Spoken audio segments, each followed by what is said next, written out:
So I think that pretty much everyone can agree that MIPS right now is a big mess. Yeah, it started off with a really noble goal that we should find a way to tie our physicians' reimbursement to the quality of care that they provide. But I think the biggest lesson that we've learned from MIPS so far is that that's really, really hard to do. That healthcare reform in general is really difficult and complicated, mostly because we don't have a good way to measure quality. It sounds great to pay people for quality care, but who determines what that quality is? Quality to the patients, quality to the referring providers, and how do you measure it in a real meaningful way? And that's the problem that MIPS has come into. And because of all those difficulties, we've ended up with these really complex 1,000+ page rules every year. Things keep changing every year. The rules of the game change, and it's become a little bit more of a strategy session than really making difference for our patients. And that's reflected in the year-over-year changes that we've seen in the program.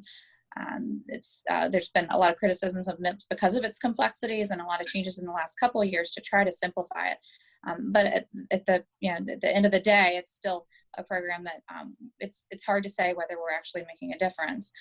Also, they had there was a lot of talk on that there might be some real money exchanging hands here, and plus or minus 9% bonus or penalty on physicians' reimbursement. And what we've actually seen has been much, much less than that. Even someone who scored perfectly in the program in the first few years of it is looking at a 1 to 2% increase in their Medicare reimbursement. So the financial teeth to the program have not been exactly what they had intended yet either. So I think that the big lesson here is that healthcare reform is hard. Reimbursing physicians for quality is hard, and the program keeps changing. The rules keep changing. It's very difficult to keep up with it. A lot of practices have had to hire a lot of external staff and invest in big resources and infrastructure to try to do this program well. And at the end of the day, it's a different thing every year. So my advice to practices would be to keep doing things that improve the quality of care that you provide. Keep the patient at front and center of what you're doing. What can you do to make their experience better and to do a better job for them? And then whatever happens in this game and as the rules change, you should be in a position to do well for your practice.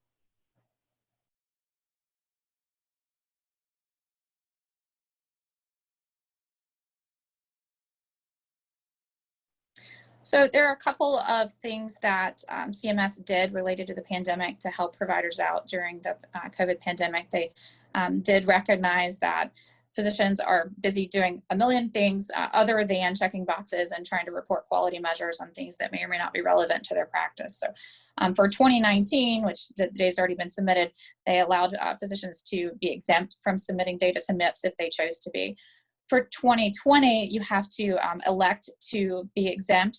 So it's an application process, and that's important for any practices that may want to do that. The deadline is at the end of this year, so the 31st.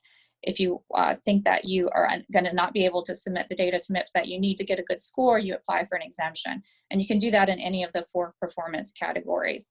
The result of that is that there's probably not a lot of money that's available to change hands. As you know, in MIPS, the losers pay the winners. So if anyone who doesn't think they can do well applies for an exemption and doesn't participate, then there really won't be any losers or won't be many losers in the MIPS program, and there won't be a lot of money available to distribute as bonuses for the people that do well.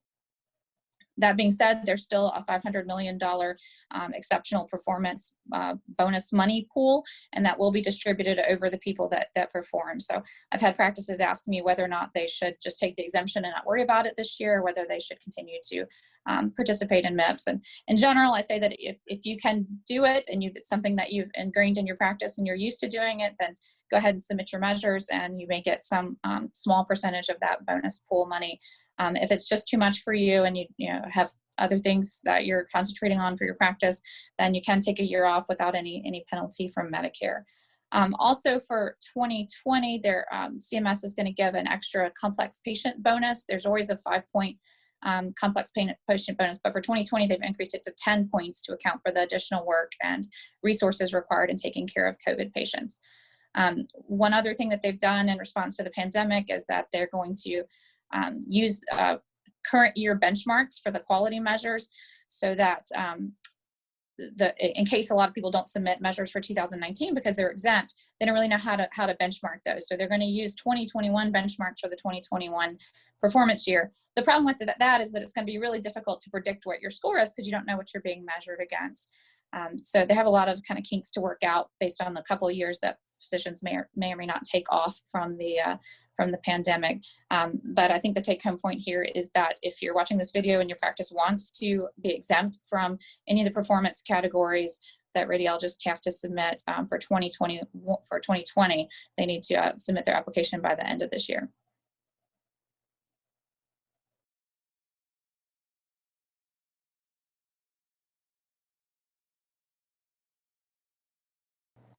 So they actually didn't make a ton of updates for 2021. CMS acknowledged that there's a lot going on, and specifically with the pandemic, with other changes to the healthcare system. So they didn't change anything really major for 2021. What is happening is that this is the 5th year of the program, and the first 5 years were intended to kind of be a transition, according to the macro statute. Year 6 is when things are supposed to be really real. So in year 6, the performance threshold goes way up, has to be either the median or the mean of the performer distribution, and the program's supposed to get harder so that it's not as easy to get that score and avoid the negative bonus. So barring any congressional intervention, any law that undoes what MACRA did, following year, 2022, will be when those scores go up and when it's harder to do well in this program. I don't know, I have some optimism that there may be some intervention because clinicians have very clearly said that they aren't quite ready to be there, especially in the midst of a pandemic. But if all goes as planned, not only will the performance threshold go up, but the contribution of cost to the score will go up to a statutorily mandated 30% of your score. A lot of radiologists are exempt from the cost category, but some of them aren't. And the cost category is still kind of a black box for us. We don't have a lot of control over the total cost of care, yet that measures attributed to us. So if that's 30% of your score and it's kind of out of your hands, that could really impact some of our radiology members when that happens in year 6.